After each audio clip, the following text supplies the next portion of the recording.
Hello everyone, welcome back to my channel. তো আজ তোমাদের সাথে একটা রেসিপি শেয়ার করছি যেটার নাম হচ্ছে চিকেনের কিছু একটা, ওই type of dry chilli chicken.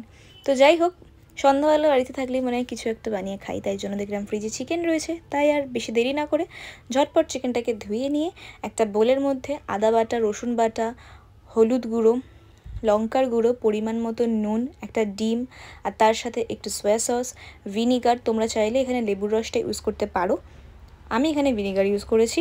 বিষয়টা একই, চিকেনটা একটু সফট হওয়া নিয়ে কথা, এটা আশা করি সবাই জানো তোমরা। আর তার সাথে দিয়েছিলাম 2 চামচ কর্নফ্লাওয়ার, 3 চামচ ময়দা দিয়ে এটাকে ভালো করে ম্যারিনেশন করে আমি এটাকে 10 মিনিট মতন ঢেকে রেখেছিলাম। আর ওইদিকে প্যানের মধ্যে আমি সাদা তেল দিয়ে হালকা করে গরম করে নিয়েছিলাম। তারপরে গরম হয়ে যাওয়ার পরে চিকেনগুলোকে একে একে দিয়ে দিয়েছিলাম, যতক্ষণ না এরকম লালচে লালচে ভাব আসছিল, এগুলো ফ্রাই হচ্ছিল। তো এটা হয়ে যাওয়ার পর আমি একটা প্লেটের মধ্যে এগুলো সব তুলে রাখি।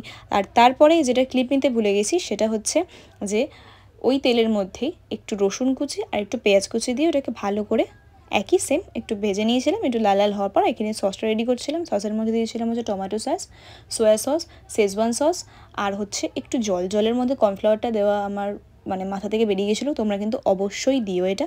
দিয়ে সসটাকে কিছুক্ষণ একটু নাড়িয়ে চাড়িয়ে চিকেনগুলো দিয়ে টস করে নিতে হবে, ব্যাস হয়ে গেল চিকেনের কিছু একটা। তো আমার তো খেতে জাস্ট দারুণ লেগেছিল। আর এর উপরে একটু সাদা তেল দিলে দেখতে বেশ ভালো লাগতো, আমার কাছে অ্যাভেলেবেল ছিল না তাই দিতে পারিনি। যাই হোক, এরকম ভিডিও দেখতে চাইলে আমার চ্যানেলটাকে সাবস্ক্রাইব করে দিও। বাই।